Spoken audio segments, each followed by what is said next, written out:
Could all rise for a moment of silence.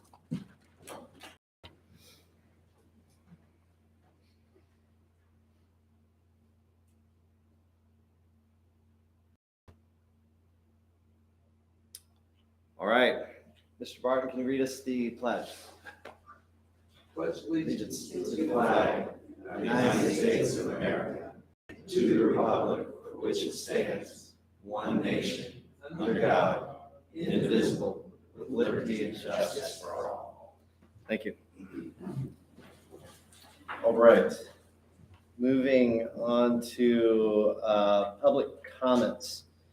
We do have one particular item in the consent agenda related to domestic violence awareness. We're going to bring that up when Ms. Beth speaks. But first, we will begin public comments. First person on the agenda, and please know that the rules are 3 minutes per individual, 5 minutes for a group. If you could just recite your address for the record, and we'll give you a 30-second heads up. And we will, if you have not put your name on here, we will ask if there are any further public comments if you did not get a chance to put your name on the list. So first is Daniel Rutherford.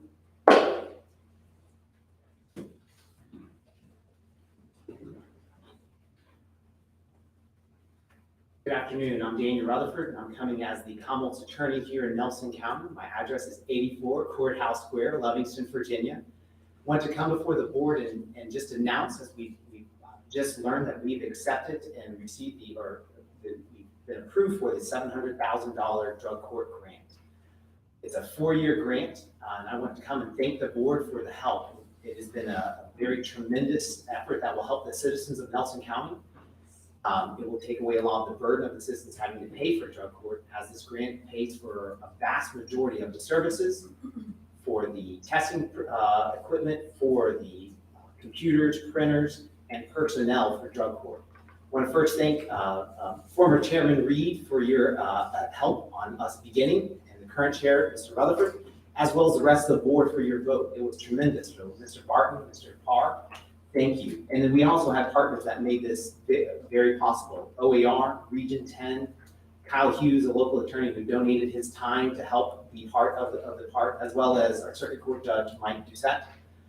All was very, very important, very instrumental on making this happen. So again, thank you to each of you. And for the citizens, I want to make sure everyone knows drug court is just a tool my office will be using. Drug court is for addicts, to help on that part as well. It's not for drug dealers, it's not for violent offenders. It will be a tool to help people break their addiction. That in and of itself will help the county, it will help the services we offer, because people will be in the cycle less and courts less, using services less, if they're able to beat their addiction. And it'll help us free up more resources to go after traffickers, to go after violent offenders. And it will also free up some space in the jail, because I know that you've seen the incarceration rates have gone through the roof. They've doubled. And so we're trying to do everything from my office to assist that. But again, thank you to the board and to the citizens for helping us make this possible.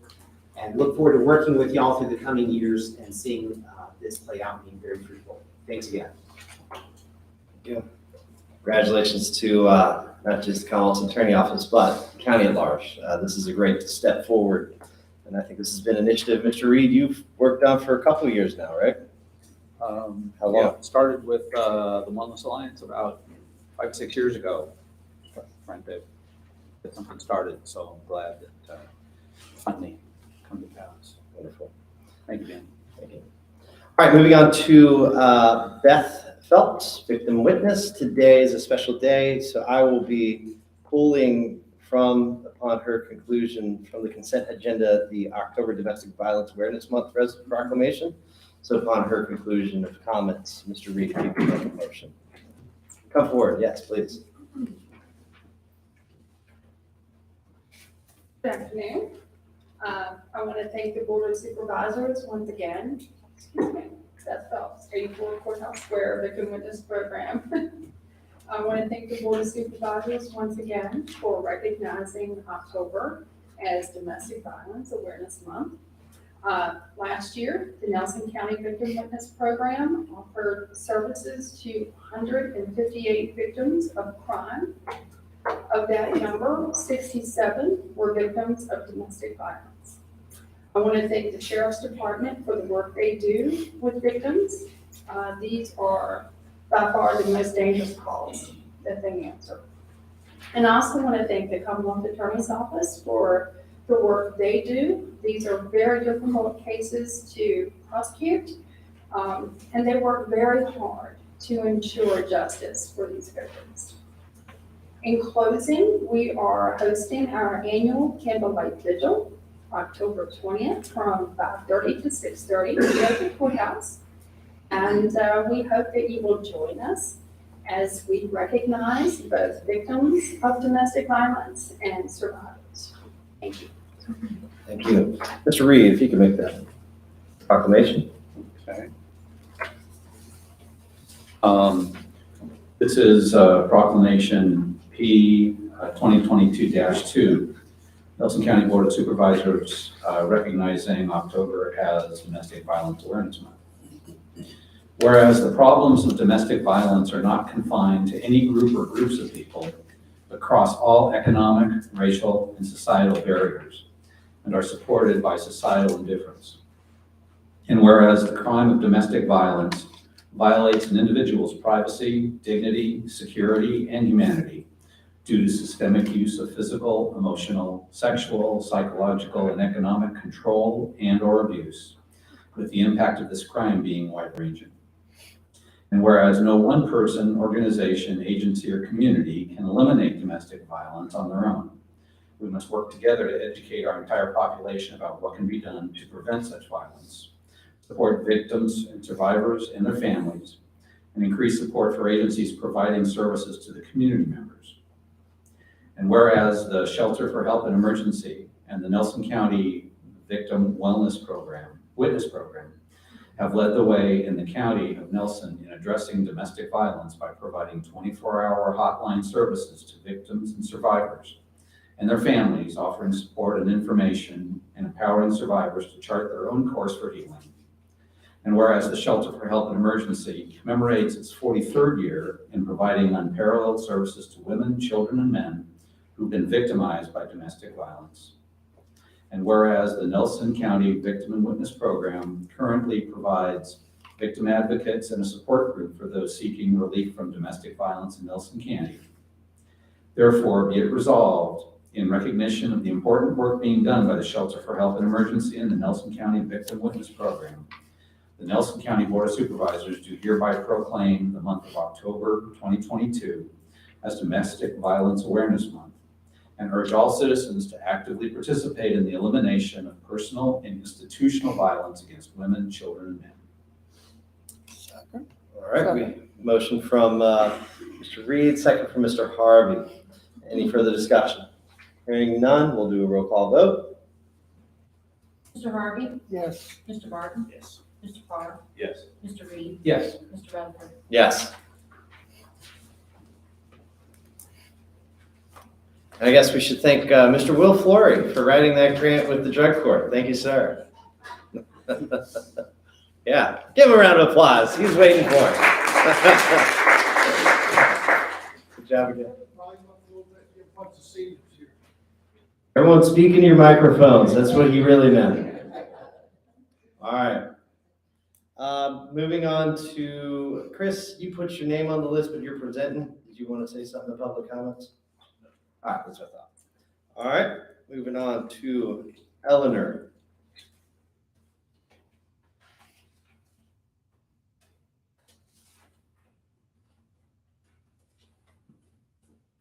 Hi, I'm Eleanor Amadon, 931 Tanbark Drive, Ashton, Virginia. I've been thinking about the two big projects that Nelson County has been considering: the shared agricultural center with Amherst County and a recreational center on the land behind the high school. What would best serve the people of Nelson County? I think an ag center is a good idea, but not one built in Amherst County. I think a rec center would be nice, but how many people would actually use it? I think a better option would be to focus on jobs and the economy. What Nelson County needs, in addition to agricultural workers, is competent help for homeowners, such as plumbers, electricians, solar maintenance technicians, and small engine repair mechanics. Surrounding counties have community colleges. Nelson has none. Our county has a population of about 15,000 people, the smallest population of counties in the surrounding area. Greene County, with a population of about 20,000 people, is a satellite location for PVCC, Piedmont Virginia Community College.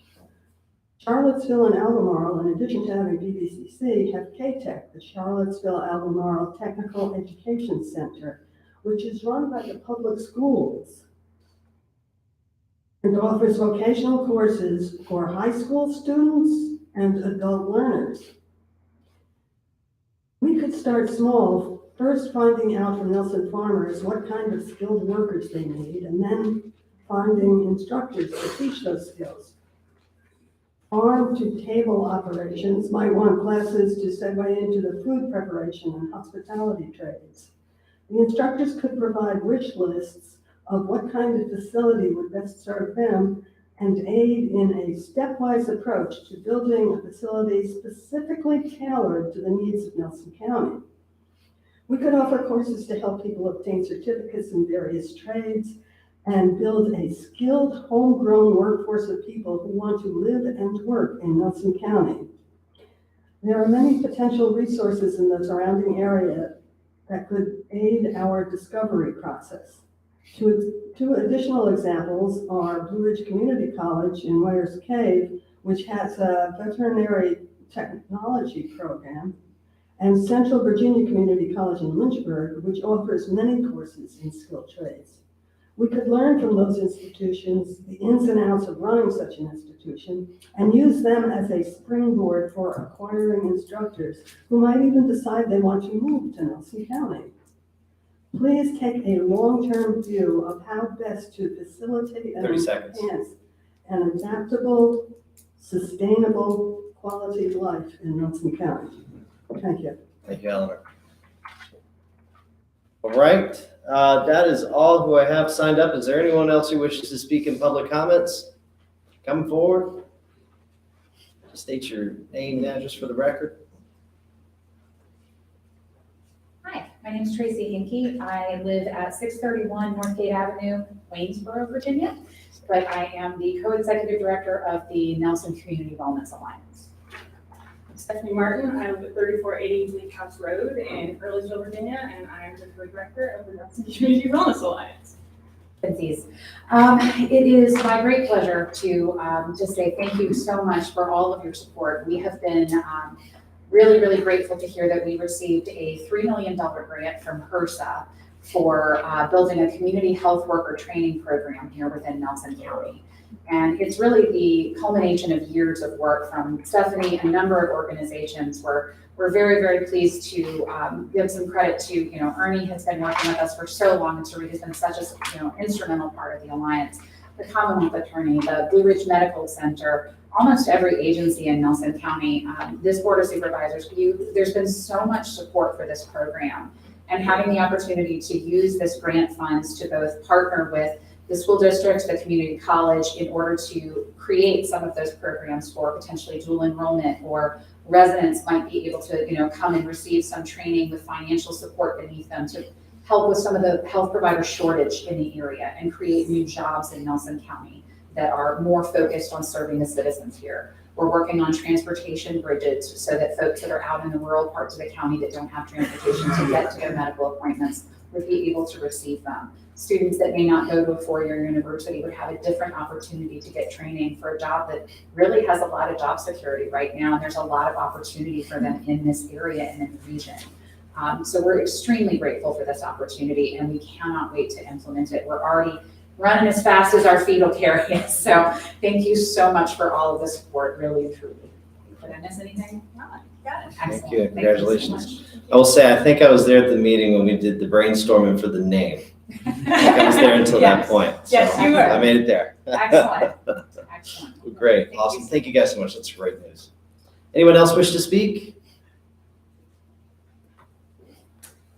Hearing none, I think, Linda, did you have an introduction to make? Absolutely.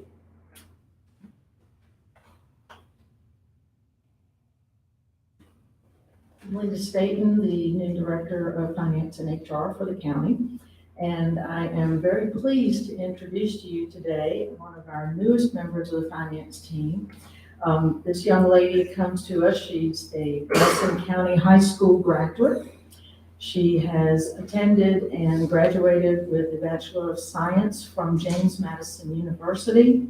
She has worked for several years now for a healthcare facility in the Charlottesville area and has achieved the promotion to business office manager before joining us to help us with her personal experience and education to further our abilities to hire wonderful people such as herself. And I would like to introduce to you today Ms. Brianna Clarkson. Oh, welcome. Thank you for joining us. I hear you have a long commute. We welcome you to the team. It's a great team up there. And if you ever need anything, you got plenty of good staff, and this board is always here for your future success. So your success is ours as well, and this counts. All right, anyone else wish to speak at this time for public comments? Seeing and hearing none. We close the public comment section of this agenda. Moving on to the consent agenda, we have obviously just voted on proclamation, item C of the consent agenda, leaving A and B. Can we get a motion to approve the minutes and budget as presented unless there is a necessary amendment? So moved. A motion from Mr. Parr, is there a second? Second from Mr. Harvey, any discussion? Hearing no discussion, do vote by acclamation. All those in favor say aye. Aye. Any opposed, oppositions? Hearing none, the record show that was a unanimous vote. Moving on to presentations. VDOT report. Mr. Brown.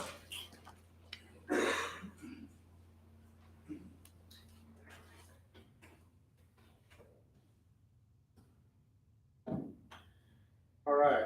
I think for the last time and maybe the time before, we have some updates for you. Route 151 there at Bold Rock, I think there was some low shoulder there. We got that wedged out now. I think they've done it probably last week or two, so that's been taken care of. About 627 Spruce Creek, I think there was a request to get some brush removed. We got that taken care of, as well as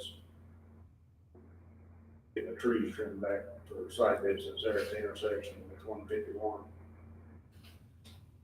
687, I think the last time, North Fork Road west end of it been washed out a little bit. Ended up being a couple of days before that they had that grading, but I don't think we were aware of that time. So they got taken care of. Route 680 Cub Creek, they are scheduled to start that today. I think it got pushed back a little bit because of the storm and stuff, so they should be working on that today as far as I know. Route 722 Glade Road, they're putting the structure together. I think it was delivered one day last week, Friday maybe, and putting that structure together, putting it in, and that should be open by Thursday, Friday, for one of the holes for us.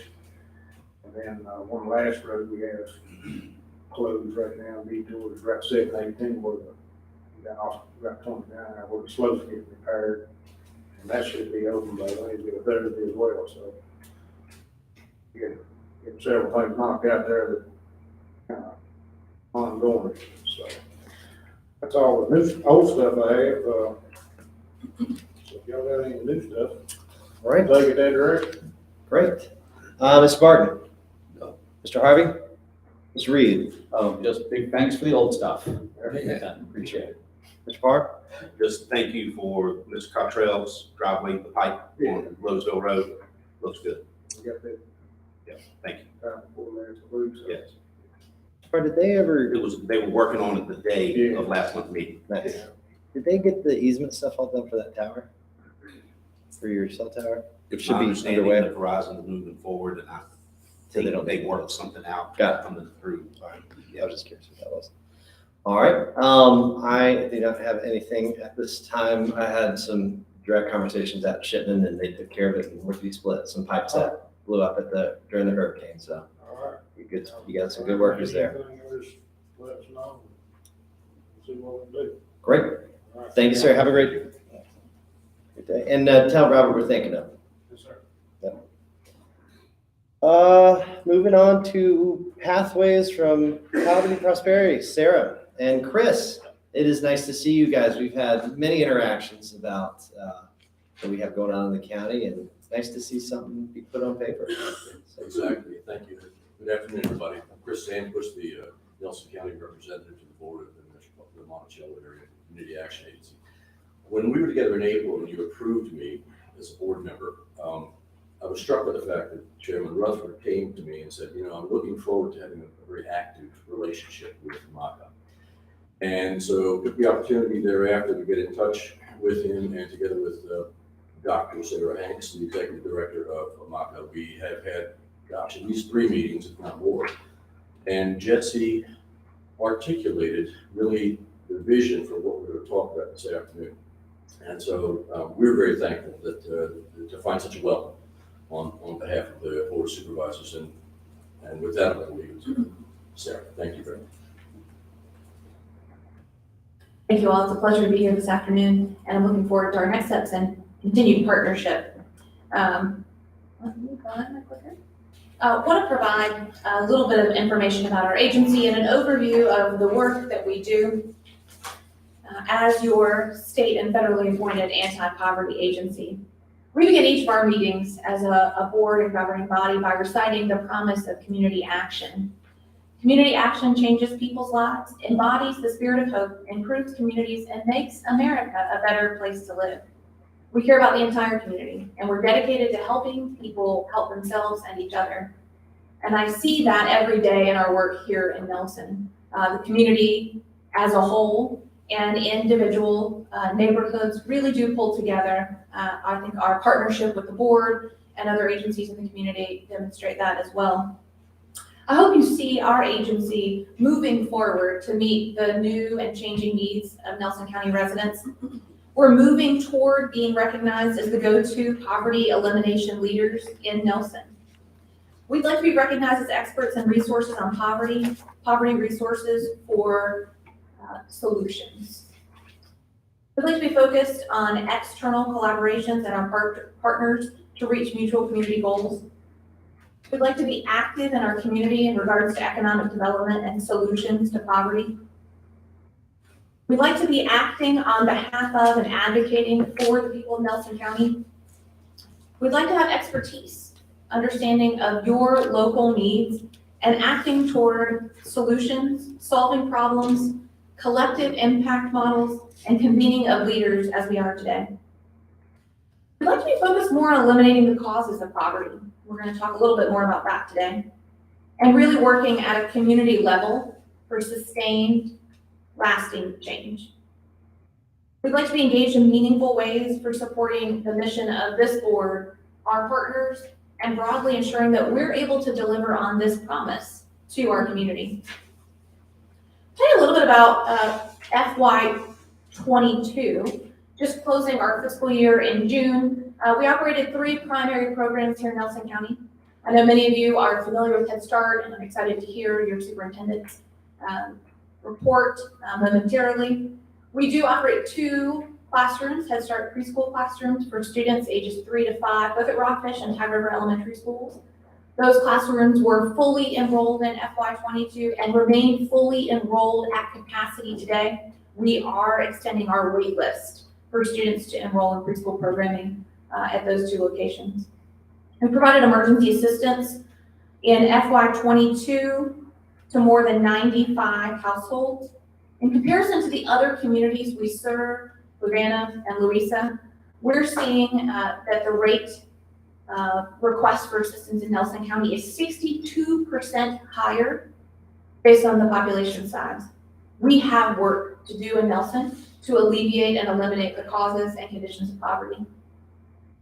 Lastly, Project Discovery is supporting our high school students in pursuing post-secondary educational opportunities and workforce development career paths, staying in Nelson County when possible, and pursuing opportunities to return to your community and to provide services long-term.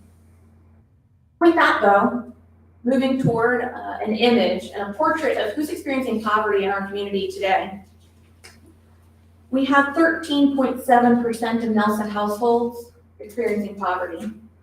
That's higher than the 9.9% average in Virginia and just slightly above the national average. Of those, most of our households experiencing poverty are individuals with disabilities, senior citizens, veterans, and or households with single parents, primarily women head of households. I want to describe to you who in your community, it might be your neighbor, it might be someone that you visit a religious institution with, certainly someone that you pass in the grocery store. A portrait of poverty in Nelson might look like a single mother who has 3 children ranging from preschool through 5th grade. She's recently left her partner, who unfortunately, after a construction accident, turned to drug use. She's fled that relationship and has begun her life over. She's one of our 12% of households, 763 households receiving SNAP benefits. She's enrolled her child in Head Start and has had to apply on more than one occasion for utility, rent, or mortgage assistance because her income doesn't meet the need. She's found herself in this situation because of the extenuating circumstances in our community that lead to sustained cycles of generational poverty. We're hopeful to break those cycles. We started meeting with Mr. Rutherford earlier this year, discussing what really are the conditions, what are the triggers, and what are the challenges facing individuals in poverty. Understanding this continuum, we see that in a stage 1 poverty condition, there are individuals who are experiencing mild or moderate circumstances. Those individuals are able to financially recover and remain financially stable after a short-term intervention, typically less than 6 months. A more severe stage 2 condition might require interventions that last up to a year. In stage 3, we're talking about long-term sustained community interventions. We've already heard today about interventions in our community like drug court to break those cycles, to provide rehabilitation. Many of the individuals that we find in Nelson experiencing poverty are also engaging in many of the other social services in our community. However, we haven't interrupted those cycles and we're perpetuating generational poverty. Lastly, in stage 4, we find a permanent or end stage condition. We find that those individuals must receive sustained support in some form of economic or direct service for the remainder of their life. When we begin to think about this continuum, we want to understand where are the trigger points that we can interrupt an individual's progression through these stages and down a continuum, a pathway toward poverty. What we hope to be able to develop with your partnership and other agencies in Nelson is a way to identify those individuals early in stage 1 or 2, provide the lasting kind of coaching and change interventions where families are ready to take those next steps and proceed toward a financially resilient future. In that pathway to prosperity, we find that it's going to be essential for interagency, coordinated, strategic, and resourced approaches. That means we have more work ahead. We're bringing to you today the idea that in order for us to move forward, we have to do different work and do our work differently. We want to take a 2-generation whole family approach. Many of our services at MACA and within our community are focused on an individual in the household, but not the whole family. Moving forward, we like to invite our community partners and the board to engage in a robust planning conversation with us about how we can achieve a whole family 2-generation approach. There are 6 components: building social capital, health, including mental health, economic assets, building the financial capacity and resilience in the household, early childhood education, to include our Virginia Preschool Initiative and Head Start programs here in the community, K through 12 education, post-secondary and employment pathways, and all of those together begin to create the system that we need to intervene on behalf of our children and families. Our next steps, in brevity, to convene an interagency collaborative group of professionals to assess the needs of our community, develop a comprehensive plan, and then begin to execute that plan. The difference being None of our agencies or helping professionals will be doing that work alone. Focusing on a whole family, two-generation approach, we believe that we can interrupt the stages of poverty early in the continuum and ensure that families, especially our children, have a bright future. I'd like to pause there, entertain any additional questions you have, ensure there's additional time on your agenda for the important work that you have ahead, but close with an invitation to visit our Head Start classrooms. This is Head Start Awareness Month, and I find no better way to understand the important work that we're doing each day than to engage with our children and teachers. I'll be extending a personal invitation to each of you to join us at Rockfish or Tie River and experience what it means to serve as the anti-poverty agency for our community, get to meet our staff and our children who daily are working toward the vision that we're articulating today, a prosperous future and a bright future for Nelson County families. I appreciate your time and look forward to your questions and partnership. How close is your relationship with the social services? Nelson. Our staff do have close relationships, and we work with social services on a case-by-case basis, primarily assessing for rent, mortgage, and utility support. We want to be sure that we're maximizing funding from external sources, energy share, for example, prior to utilizing county or agency funding. In those cases, we're primarily focused on then what are the levers that need to be adjusted to provide that support. I think this next step is a deeper relationship. It's understanding the individuals in our community who are receiving those services from multiple organizations and beginning to develop a dialogue and a way to monitor and support those families long-term. Do they make recommendations to you that you contact certain people? We do receive referrals for particular services, not in general, i.e. there's a family that may have needs, could you reach out? But it would be on a referral basis for a particular kind of service. How do you know when someone needs help?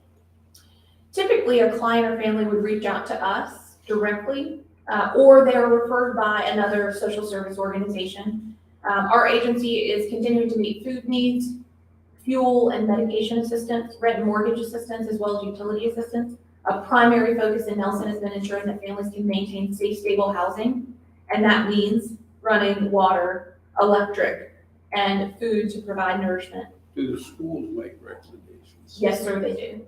Most of the social service organizations in Nelson County will refer families to MACA for one of those services. If you could, can you go to something? Yes, Chris. I think one of the points, thank you for those questions, they're tremendous. I think one of the points that Jesse made with us was that in addition to him witnessing duplication of effort in a lot of situations like the ones you were talking about, we're also finding that help is arriving a little late in the process. In other words, someone's already further down the continuum than they ought to be. Were there some kind of intervention and better communication among the agencies to get to people before they end up, too far down the continuum. And so therefore, the C of convene, if you want to put that on there, our notion here is that we as MACA are happy to sponsor, but need the board to endorse a meeting of an interagency meeting, if you will, so that we can talk about these particular phenomena and hash this out and say, how is it that we can be intervening sooner rather than later? Does that make sense? Yeah, that's what. Because your question was question spot on, as people get out of jail and face poverty, because it's so difficult to get work if you've been in jail, they refer people to you? Let's say the Charlottesville jail, would they refer people to you? Sheriff's Department, right? That would probably be the immediate mechanism. I don't know if ACRJ has any direct communication with, I don't know what agencies they may have. Yeah. It more than likely be I'm going to ask about that. The community jail board. It would make sense to me because. The idea is rather than duplicate effort or be behind the curve, let's get out in front of it, but we need to be talking among the different agencies. I don't want to take any more time. Yeah, you're good. If you could go to the continuum portion. And this particular slide to me hits a very specific kind of, it's systemic. I mean, we all know the folks who are in each one of these phases of their life, and whoever may be struggling with whatever, ranging from drug addiction to just losing their job to all sorts. And if typically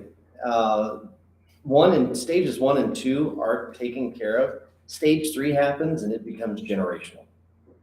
And I can tell you, just from my own experience and just being part of this community and the many other organizations and also my own career of housing, that is such a serious thing when 1 and 2, as she painted the picture with, the wife whose husband, they're no longer involved, stage 2 happens real quick.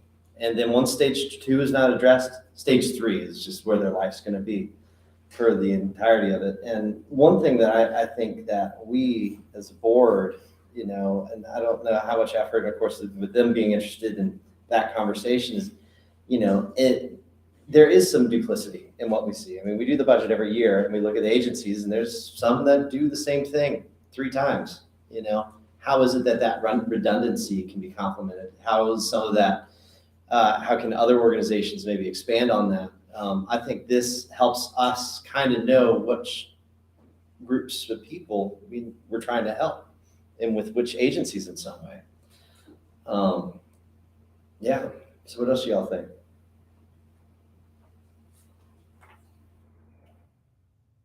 Do you all have a physical presence, an office, a location in the county, or is this just, I see your Charlottesville address? That's where you can reach me. We do have an office at the Nelson Center. Okay. We maintain an office presence in each of the localities we serve with a combined presence for Albemarle and Charlottesville. We do serve the counties of Fluvanna, Louisa, and Nelson. The question can come up about how people obtain services. They can walk in an office. By appointment only right now. As many organizations, we're facing the same national workforce shortage and are working to reestablish some of the positions that have become vacant as individuals have made career choice changes.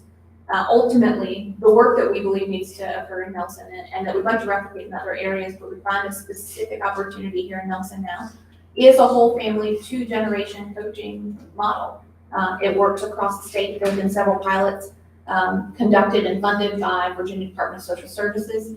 And we see great opportunity here to interrupt the systems and cycles of poverty in stage 1 and 2 by utilizing a new approach.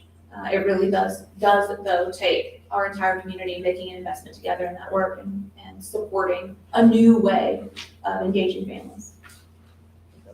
And I know you mentioned Head Start, and at some point you mentioned Bright Start, and I know basically Head Start is federal, Bright Start is state. That's right. Pretty much. So is it safe to say that, I'm just want to make sure I understand, so social services is more local, your office is federal?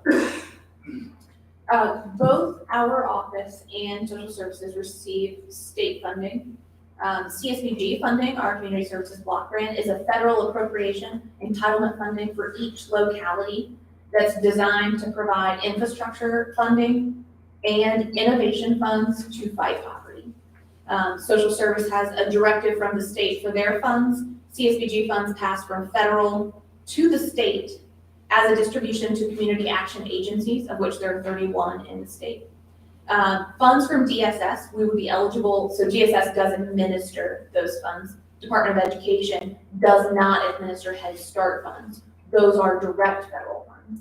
The intention being that in each locality, the state has requested that Head Start classrooms be filled first to ensure that federal funds are utilized to serve the most vulnerable students, because our restrictions for enrollment in Head Start are more stringent than VPI enrollment. And the idea then maximizing state and local funding for service to children with different needs. Hey, did you have something to say? Yes, I was just going to mention, Nelson County does have an interagency council. Are you all participating in that currently? Yes, ma'am, we do. I think we're hopeful that in addition to participating in the regular conversations about activities, events, and services, that we can convene in a strategic long-term planning way with our partners and other members of the community to ensure that we can identify families early in their need rather than making a referral, really bring services together in a comprehensive fashion. What is the interagency? When do they meet? I'm not sure, I believe it's monthly, but I'm not sure what day of the month that might be. I'd be happy to follow up. I know that's in my calendar. I'll be Yeah, happy to if you send could it. let us know, I think that would be an interesting one. Maybe one or two of us could go attend that. I think that's a reasonable thing. We can find out, let you all know. That would be good. And I think that'd be a good next step. It's a pleasure to be with you today and share a little bit more about what MAC is doing in Nelson, but especially to invite each of you Yes. and our community more broadly to begin the really important work I think that lies ahead. I'll be following up with each of you again for an invitation to visit our Head Start classrooms, but also to provide some additional information in document form for your review. To be mindful of your time, a presentation style made sense today, but we'll make sure there's some material in your inbox. for you to Yes, reference. please do. And the next step, we'll go to the interagency conversation. Okay? Great. Appreciate your time. Thank you guys. so much. Chris, great job. You did a lot of work. Thank you very much. Sir, The opportunity. thank you all. Great. All right, moving on to superintendent's report. Dr. Hester?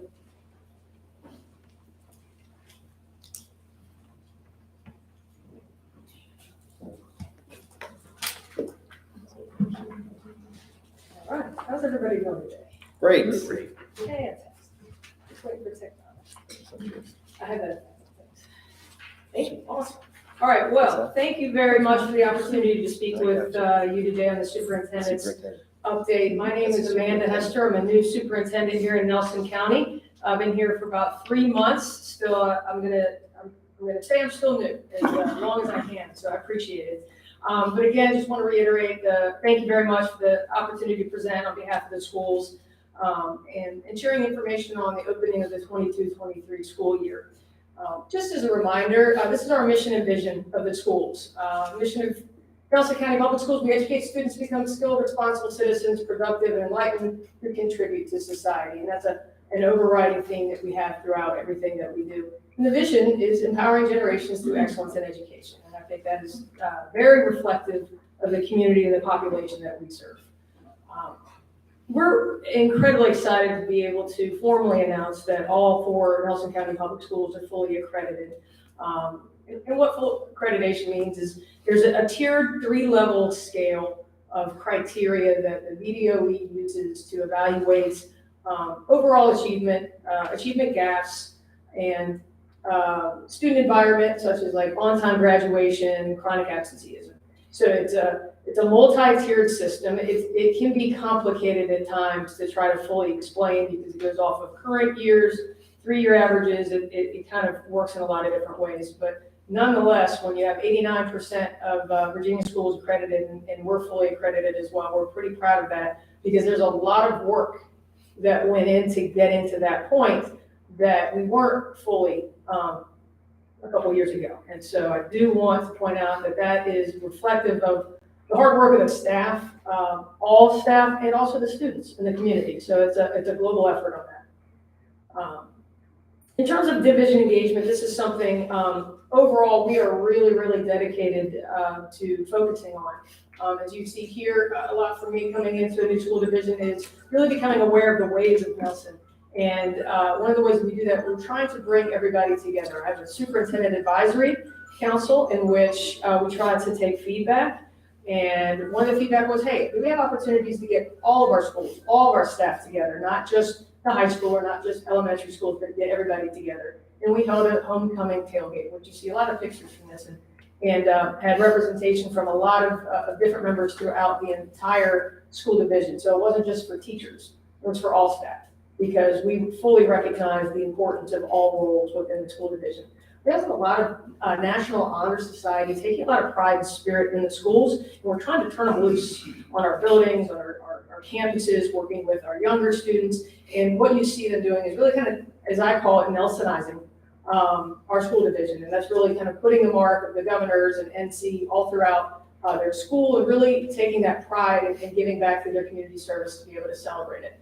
Early on in the school year, we celebrated our staff through a convocation day. It served as a professional learning opportunity, but it also served as a celebration, in which you see in the upper right-hand corner is Dee Shaver, who was our Teacher of the Year for the entire division. I'm sure there's no one in this room who takes particular interest in that at all. And I did not know she was going to be here, so that was there before we ever got here. And also, again, just the overall support and division engagement that we have with our bus drivers, our custodians, our cafeteria workers, everyone. It is truly an all-in effort. But we also don't just stop at the division. We want to get the community engagement. I operate a great deal with Facebook, Twitter, Instagram, our website. We're really trying to put as much information out there so our community can see what we're doing, because you're a part of it. We know that in any typical division, you have some people who are directly engaged with the schools and then some who are indirectly. And we want to be able to get everybody to understand that they're a part of it. Our homecoming game, it was a taste of normalcy for a lot of getting our community and our fans back into the stands. The football team did a great job, but it was just a little bit bigger than just a football game. It was bringing everybody back to us. And being able to celebrate what our schools do, what our kids do. And it was really great to be able to see everybody there. Getting involved throughout the community and not just staying put here on our campus, but getting involved through the book bus at Touch and Truck event. I think that was back in July or early August, I think maybe August 6th. Also, as you guys may have recently just seen, Drive a Tractor to School Day, which was a really fun, but it was also an educational experience for our students. So it wasn't just, hey, let's jam up traffic on 29 for a little bit, although everybody was great about it. And I appreciate, Farm Bureau, just a lot of people helped support that, and it was a great event. We're also starting to promote the One Nelson Awards, and I'll talk a little bit about what One Nelson means, but that is even anybody in this room will be able to vote for a community member, a student, a staff member who just is really embodying this spirit. And again, I'll tell you a little bit more about what that is. And it's really just the support, because again, we recognize everybody has to be involved in the overall success. I think this is, October is celebrating a lot of different things month. It's the domestic abuse, it's Head Start, but it's also Kindness Month, which kind of navigates all of it. And we're putting out a lot of effort in order to promote that, because it ties back into our mission and vision of that global citizen, but also that good person. To be able to serve your community and be able to be skilled and contributor positively. One of those, all throughout the division, we have different activities, whether it's Wear Orange on October 19th for Day of Unity, which is an anti-bullying, or Wear Red on October 26th for supporting student choice of anti-drugs. We're going to have another One Nelson T-shirt day for our staff on that 28th. I'm really trying hard to steer away from doing anything on that Monday. 31st, because that kind of has a life of its own. But also community-wise is Rock Kindness. And it's steeped in the activities from a few years ago where you find little rocks, big rocks, doesn't matter, write a kind message on it. You can put it in the front of your place of work or your home or at a school, or give it to someone you feel like just needs a positive message. And what I'm encouraging everybody to do, whether it's students, staff, community members, is get involved with this. Because that kindness doesn't just take place in our building, it takes place everywhere, and our kids see it, and they see how it impacts everybody.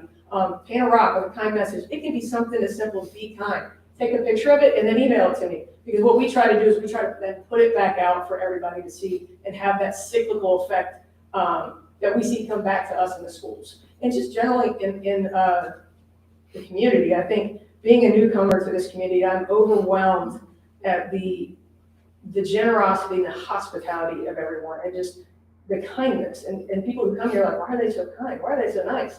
Like, that's all they know how to be. That's one thing that I've learned here in Nelson, is that's how people are. They're just kind individuals, and they want to support, and I appreciate that. In terms of instruction, obviously this is a huge component of what we do on a daily basis.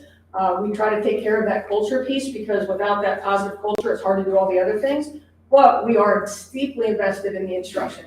As you see in these pictures, through legislation, there's been a big emphasis on literacy plans and supporting that, because we know the impact of literacy on our students and their future success. And I'm sure to a degree of how it feeds into some of the economic stability and potential employability of our population. So we really have a strong focus on that. As you see, because our students are our cornerstone. Like, we try to make our decisions based on what is in the best interest of our children, not maybe what's easiest for an adult, but what's in the best interest of our students. And we constantly try to analyze it, reflect on it, adjust where we need to, and continue to keep going. As you see, we've been attending some conferences and some committees that really focus on more innovative ways of being able to implement strategies that continue to push us forward. All students, not just one pocket, not just the bookend, not just students who are in need of extra special services because of special needs or are talented and gifted students, but all of our students should have an opportunity to be as successful as they can possibly be. You see our teaching that takes place and active engagement in our learning, our focus and support of our CTE courses. I mean, these are 3 individuals that I had working on my car, and it was really impressive because I would ask them questions like, what's this? What's that? And they were able to explain what they were doing every step of the way. And as we know, if you can explain what you're doing, then you really do know what you're doing. And my car is still running, so that's a positive. Pupil personnel, this is a department that works in all aspects of students with disabilities to the support systems of everything that it takes. This year is a monitoring year, so we're constantly focused on all the different programs that we run for our students. As you see here on the picture, we're trying to do all various, like a PBIS model to be able to support our students when they're doing the things that they need to be doing, so we can see that growth model is continuing to encourage them to be successful. Also, ongoing training and professional development that takes place, it's constant. It is a constant requirement to be able to support our teachers, to be able to give back to our students.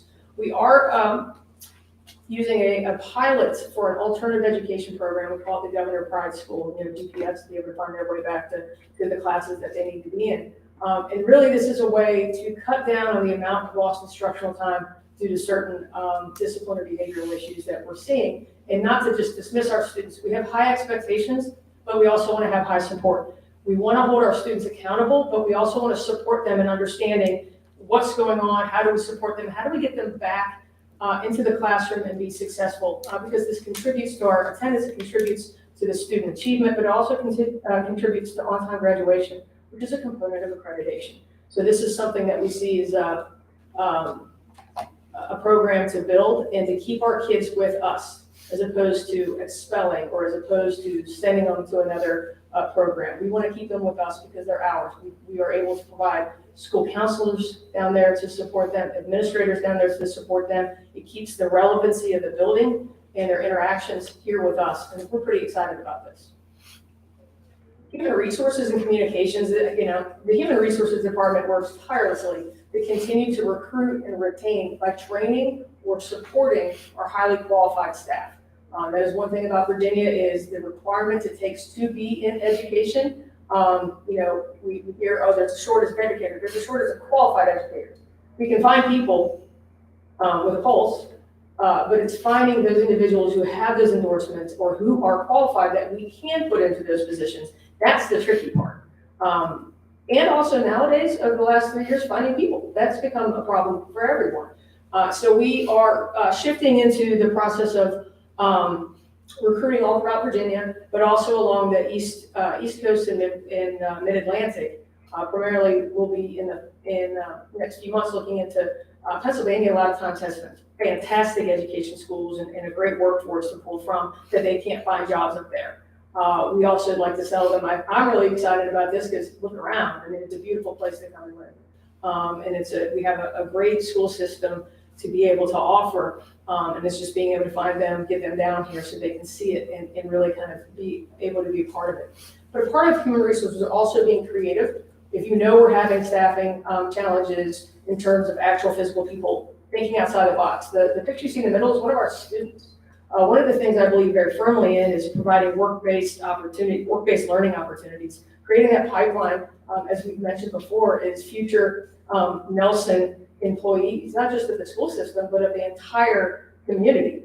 And so this is an individual who wants very much to be able to work within the cafeteria. So we were able to find her a position that she can do, and it's working out really, really well. So that's pretty cool to be able to see that pipeline being developed. Also, what takes place is we've been doing substitute workshops. So anybody in here who'd like to substitute, by all means, come see me. And it's not just for teachers, but bus drivers, cafeteria workers, all different things. We've held a couple workshops in which we've brought some people in, be able to train them, be able to get everything done that we need to, and then they get started pretty quickly. And last but not least, revamping the evaluation system. A couple criteria was added through the VDOE, the Virginia Department of Education, for criteria that we evaluate teachers and staff on. We had to go back through and kind of revamp that and then re-educate, because it's been a few years, you have a new leader. My expectations or my knowledge base is a little different, so I want to make sure that everybody's on the same page and we all know what we're expecting from each other. So that just requires kind of constant professional learning. Technology. Mr. Cargill, Michael Cargill, is one of our new supervisors of technology, and he's just really jumped in feet first and has done a fantastic job of introducing some new software or hardware, like Promethean boards you see in that middle picture, for our teachers and our instructional staff to be able to use and integrate into instructional technology, but also the other things that you don't see, just the connections that we have to have in order to really be able to kind of be far-reaching. He was instrumental in being able to use drone shots to be able to capture pictures of the Ty River parking lot, so we could see and eliminate any kind of possible congestion that we might have. But also in helping me, some of you may see some of those videos that I put out from time to time, so I apologize already. Mr. Cargill is doing the best he can. He can't take me out of it, so you have to deal with that. But he's really creative and does a really great job of trying to make those videos engaging for our community, to be able to see what we're doing, because I think that that's important, that our community sees how involved we are with our kids and what we're trying to do. Maintenance, it's almost a thankless job because it's all the time, and they're working in the 100-degree weather and getting schools ready for the opening. And I just can't thank our maintenance and custodial workers enough, because we opened in a successful way, and our buildings and our facilities look fantastic. And that took a great deal of work because we were down a few people going through the summer trying to prepare. But the greenhouse project has been a really big project for us of a longer amount of time than we had wished, but we're working on that. So we're moving into phases where we're getting much, much closer to completion and punch list. Also working through our safety measures and being able to provide Rockfish River Elementary with a safe access point in the front. So that's come to completion, where we're pretty excited about trying to really cut down on the access points that our outside people can get into, because we want to keep our kids and our staff safe. So we installed a brand new walk-in freezer at Ty River, which was a community effort because we had to put the food somewhere. And I'll talk a little bit about that when we get to food services. You know, when you take your food out of the freezer, it has to go somewhere until the freezer is installed, and that can cost a lot of money.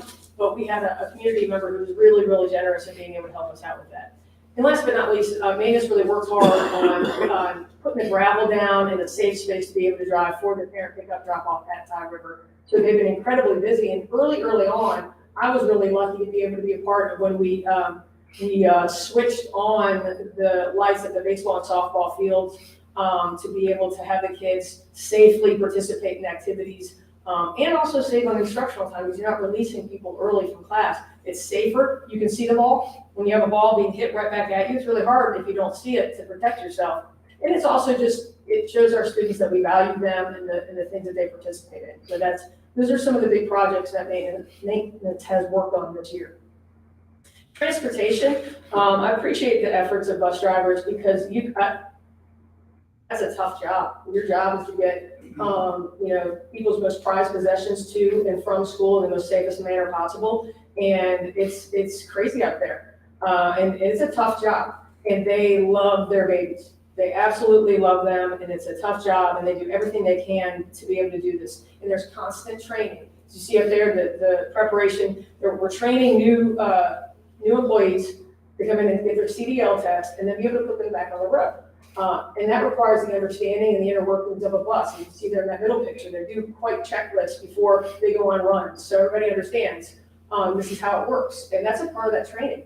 We're also working with the DMV to be able to obtain the third-party testing certifications, so we don't have to send people to Roanoke to be able to do this. We can do it in-house.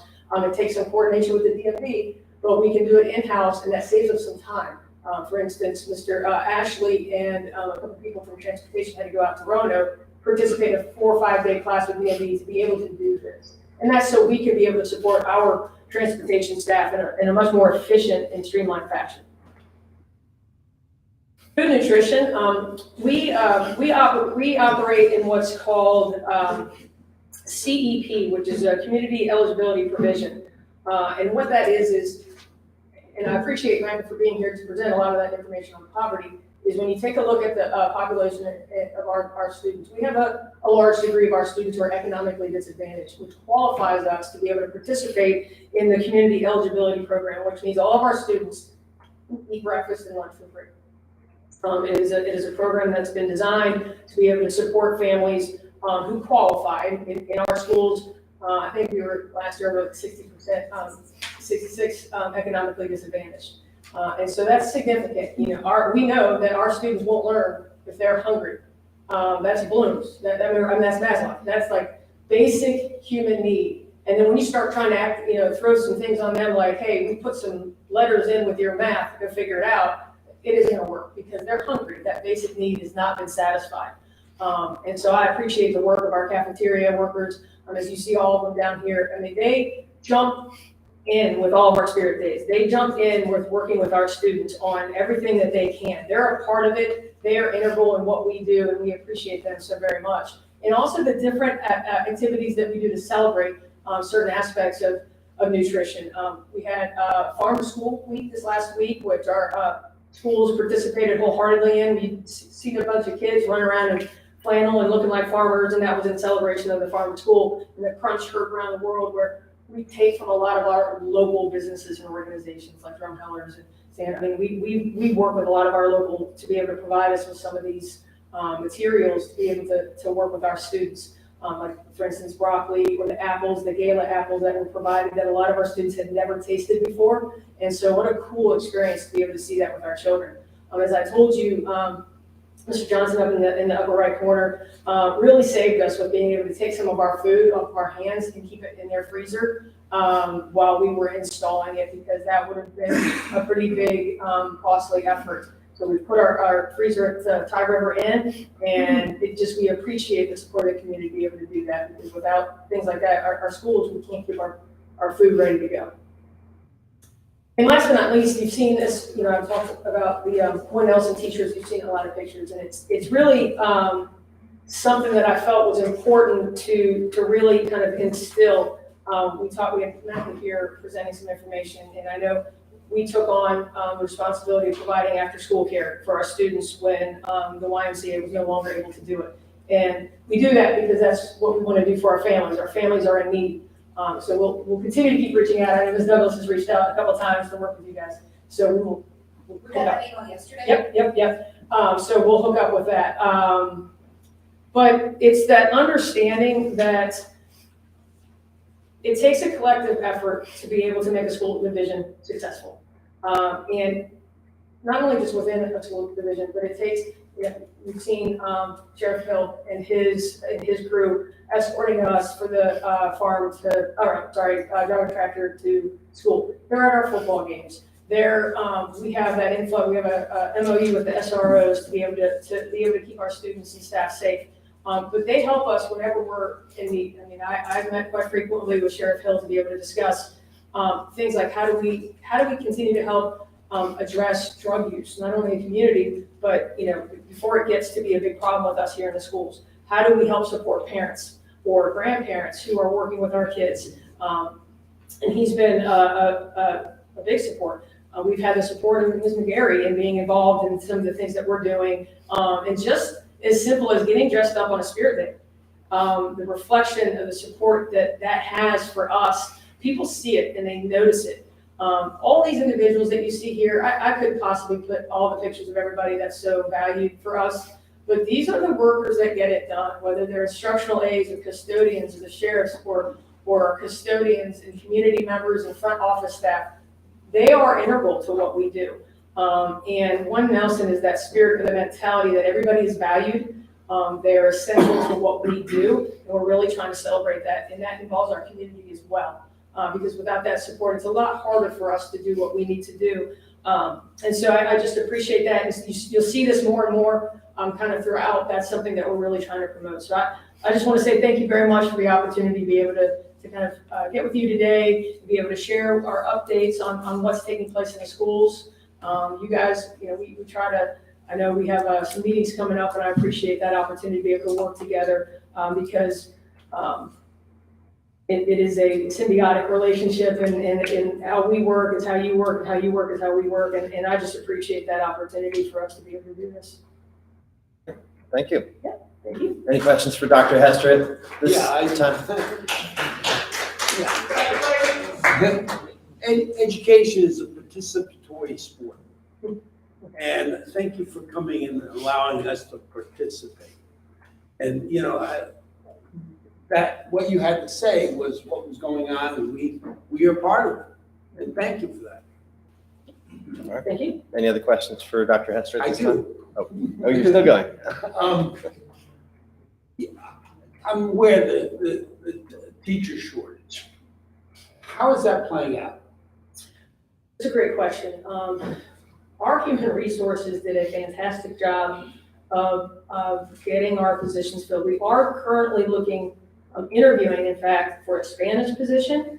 World languages in general is a beast to try to fill. So the fact that we even have a candidate to even look at, we're pretty excited about. Our students are participating through online courses because it's just been so difficult to be able to find a world language teacher. And we have, in order to offer an advanced diploma, we have to offer world languages as part of the criteria. So that's been the one sticky wicket. We have, unfortunately and sadly, experienced some losses of our staff that we were needing to fill. We lost some people to death, and that was. I remember a long time ago, there was a teaching shortage that existed. And the state, whatever state it was, where it was at the time, set up a program where a person could get licensed to teach. These were highly qualified people, like a person who was, literary and spoke Spanish. And they gave them the opportunity to gain their license over a period of time while still teaching. Does any program like that exist in Virginia? Mm-hmm, sure does. Provisional licensure is a pathway that I was a career switcher. I sold pharmaceuticals for a little while, and then I saw the light and did not want to have anything to do with that and wanted to come into education. And the attention grabber in class was I sold drugs, and then all of a sudden the kids were paying attention to me. And then I had to clarify. But yes, provisional licensure is a pathway, and I know that the Virginia Department of Education is working hard to try to find ways to market to individuals, to get them interested in the field of education, and then to be able to try to get them in.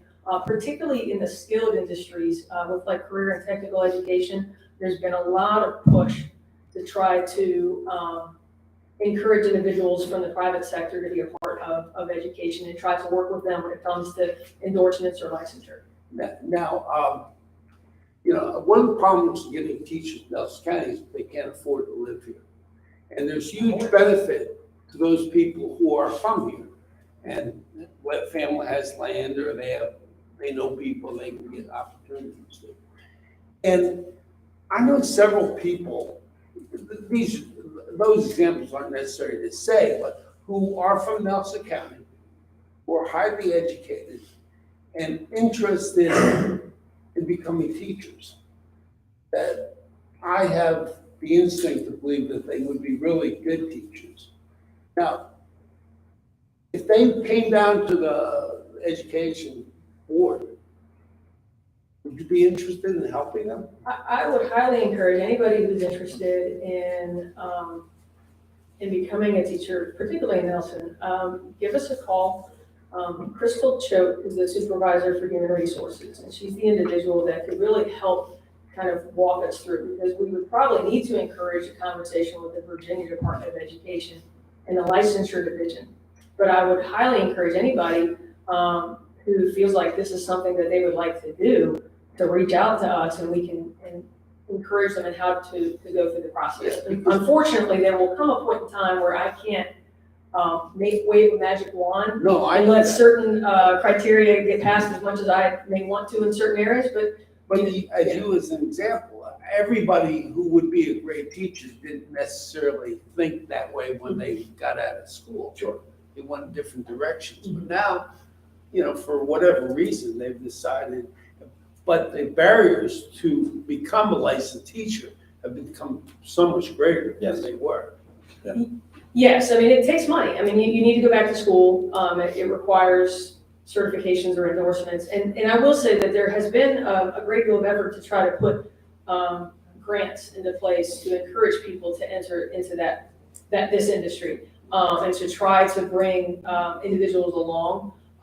And that grant money is helpful because you can use it for tuition reimbursement and other strategies to be able to encourage people. So I would just say, if there's anybody interested, please have them call me, have them call us, and we'll try to walk them through what it would take to be able to do that. I just want to thank you once more for allowing us to participate as members in the board, in the education of the people from Nelson County.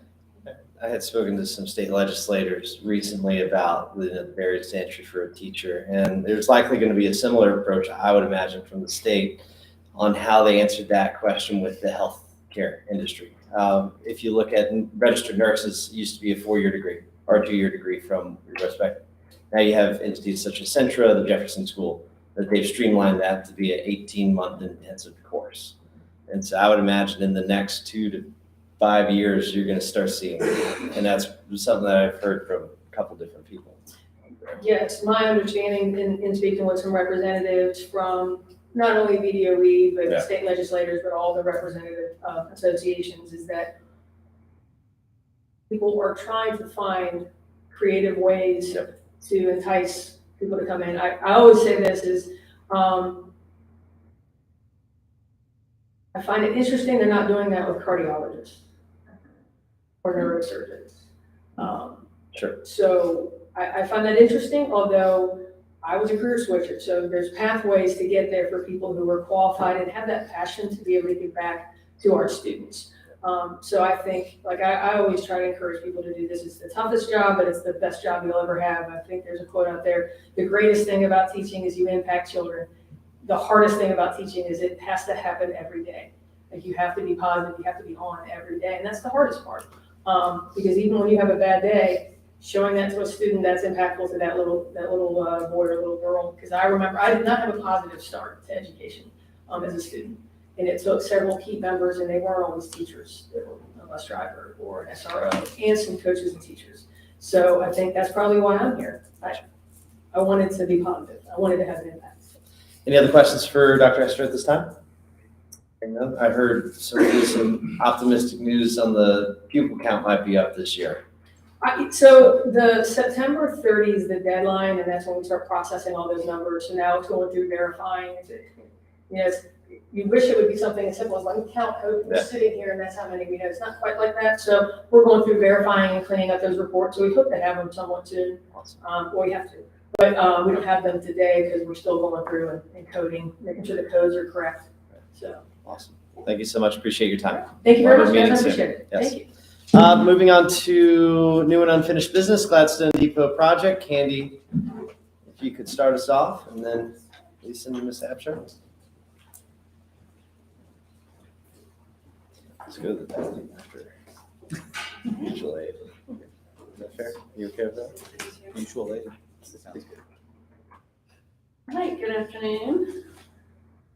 We're hoping that this item might be an action item and that we would have the agreement for the Transportation Alternatives Grant from the Virginia Department of Transportation, but that hasn't happened yet. So it's going to be mostly informational. The county was awarded a Transportation Alternatives Grant for the Historic Gladstone Train Depot project.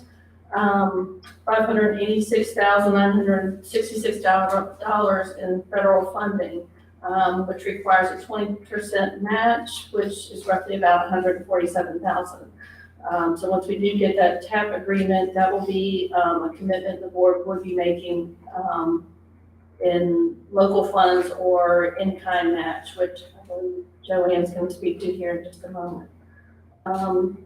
The TAP grant awards are on a reimbursement basis, which means the county pretty much fronts the entire project amount, and then the federal funds are drawn down as those funds are expended on the project. I think that's pretty much all I had to say about it. I'll turn it over to Joanne now who has some other She brought all the information for you. papers. On behalf of the Friends of Gladstone. Awesome. Hello, thank you all for the opportunity to come forward to the floor today. I'm Joanne Absher, President of the Friends of Gladstone Depot, and I'm here to this is kind of going to be repetitive, to announce that the Friends of Gladstone Depot in Nelson County were successful in applying for the Transportation Alternative Program Grant. At the June meeting of the Commonwealth Transportation Board, the Gladstone Depot project was approved and awarded $586,966. The next step for the Friends of Gladstone Depot is to acquire the 20% match of $147,000. Excuse me. We recently procured an appraisal for the property in the depot, which is $85,000 at current value. At this time, I humbly ask the Nelson County Board of Supervisors to support the Gladstone Depot project by signing the project administration agreement when we get it from VDOT, and providing the balance of the 20% match, which is $62,000. I've spoken with Candy, and we don't have a deadline for that yet, and so I guess when we get the agreement, they will give us some type of deadline. The full 20% match would need to be budgeted by the start of the project, is the way I understand it. And this is a reimbursement grant, like Candy said. So as the match funds are applied or used, the federal funds have been expended or drawn down. It's important to emphasize the Commonwealth's Transportation Board policy for TAP funds require that the project reach construction or have a contract within 4 years of awarding the first federal funds. I want the board to know that the Friends of Gladstone Depot and I will work tirelessly to make the Gladstone Depot a successful community center and transportation museum. We have several dedicated volunteers, such as John Funk, he's Vice President of Coleman Adams Construction Company, and he'll be volunteering his time to assist the Friends Group in managing the project. Our future plans include forming partnerships with the CNO Historical Society, Old Dominion Chapter of Historical Railways, Department of Conservation and Recreation, James River State Park, Virginia Canals and Navigational Society, and the Roanoke Transportation Museum. As a community center, it will be a venue for weddings, family reunions, senior citizen meeting, and future youth programs. Excuse me. We also plan to establish a blueway trail with the assistance from the Department of Conservation and Recreation. To sustain our community center, we plan on focusing on our historical, recreational, and tourism resources to become financially independent and an asset to our county. The Friends of Gladstone Depot and I are anxious to get to work making the depot a success for our community. The last couple of years have been challenging with COVID and the need of funding, but with this grant and the approval from the board, we're prepared and excited to get started. If you have any questions, I'd be glad to answer them, and I thank you again for your time and consideration in this matter. I know a couple of y'all had a field trip the other day. How'd it go? Gladstone. You like it? I had a field trip to his home. But I think people should be made clear. She and Ms. Absher has done a remarkable work in getting a grant of $560,000 for the community. And this is gonna cost the community $60,000. 62, yeah. $62,000. That's a good deal. But it'll be a reimbursement type Yeah. also, so. So And the appraisal, I'll have the paperwork in hand on Friday, and I'll make copies of that for you. But the subject to completion appraisal is $755,000. It's a figure she gave me today, so. Any questions? You mentioned very quickly that, and if I understood correctly, that part of that 62 could be in kind. Is that true? Well, no, the 147,000, the part of it is in kind is the appraisal, which is. So the appraisal is the in kind? Yes, Okay. yes, sir. To clarify, when we did the Blue Ridge Tunnel project with TAP grant funds, we used the value of the tunnel as in-kind match for that project, so this would function similarly. So then the cash match would be the 62,000. Any other questions? Thank you so much. I guess we'll see you in November. I think once again, we have to thank Yeah, thank you. all We'll see you. the entire people in Gladstone for working on this project. It wasn't a singular thing. That's right. Well, we'll see you again in November. See you in November. All right, we're gonna take, great, we're gonna take a quick 5-minute break. Because we got a long second half of this meeting. Sorry, Candy.